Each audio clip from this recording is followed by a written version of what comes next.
Alright guys, welcome to your third video on applications of derivatives. In this lecture we're going to focus on finding equations of tangent lines, determining increasing, decreasing intervals of a function, finding local maximums and minimums of functions, and then also talk about concavity.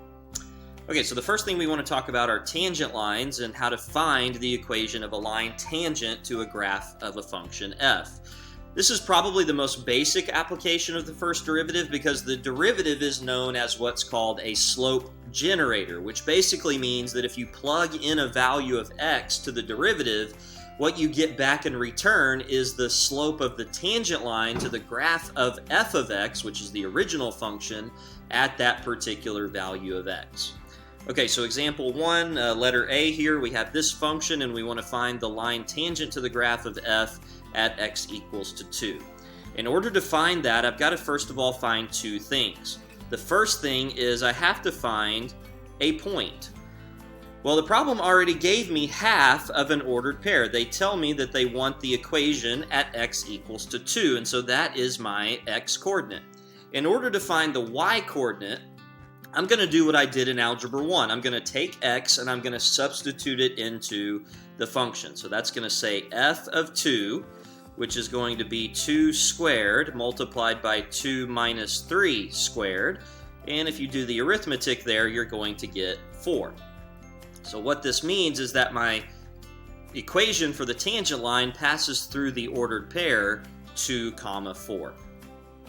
The second thing that I need in order to write my equation of a tangent line is a slope. And this is where the derivative and the calculus part of the problem comes in. So in order to find this derivative, f prime of x, if you notice, this original function is a product, and so what I'm going to have to utilize is the product rule. Okay, so the product rule says the first multiplied by the derivative of the second. The second is x minus 3 squared, so I bring the 2 into the front. I rewrite x minus 3 to the first power and then multiply by the derivative of x minus 3, which is 1. Plus the second, so I write down x minus 3 squared, multiplied by the derivative of the first, and the derivative of x squared is just 2x. Now, if I was going for the derivative on this problem, I would probably do some algebra to clean this up. But since the only thing I'm really worried about is the slope, I'm just going to go ahead and substitute in here and then try to figure out what the value is. So f prime of 2 is going to equal, I'm going to substitute a 2 in for that x and then square it, multiplied by 2 times 2 minus 3 times 1 plus 2 minus 3 squared times 2 times 2. Okay, so if I clean that up, 2 squared is 4 times 2 times negative 1 times 1 plus 2 minus 3 is negative 1, so I square it and then I multiply by 4, and so this is going to equal to 4 times 2, which is 8, times negative 1 is negative 8, plus negative 1 squared is just positive 1, and then times 4 is 4. Negative 8 plus 4, of course, is negative 4. Okay, so there is my slope. This right here is my slope of my tangent line, and so now I'm ready to write the answer. So I'm going to use the point slope form of a line, which says y minus y1 is equal to m times x minus x1. And so I have y minus y1. Well, y1 was right there. It was the 4.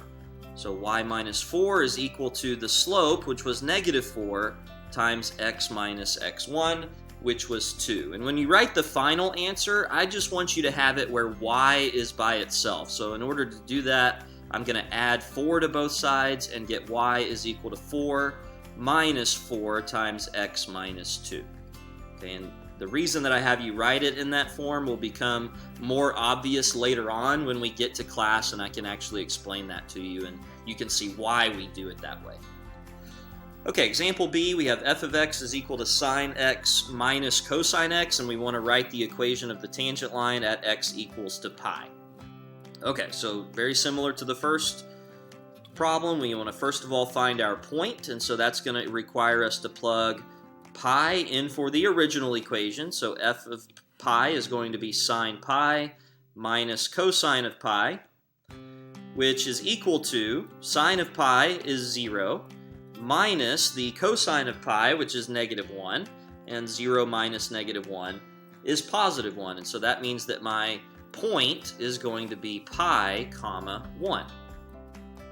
The second thing that we need, of course, is the slope, and in order to get the slope, we need to take the derivative. So f prime of x is going to equal to the derivative of sine of x, which is cosine x, minus the derivative of cosine x. Well, the derivative of cosine x is negative sine x, and since there's already a negative in front of that, this is going to jump back to positive. Okay, so now if I plug in pi to the derivative, that's going to give me my slope. So cosine of pi plus the sine of pi, which is going to equal to -1 plus 0, which is equal to -1. Okay, so that means that my equation is going to be y equals to y1, which was 1, minus the slope. Okay, usually it would be plus the slope, but because the slope is 1, I'm going to put -1 multiplied by x minus pi. Now, obviously, you don't need the 1 right there, so if you wanted to erase that, you definitely could, okay? And so you would just have 1 minus x minus pi.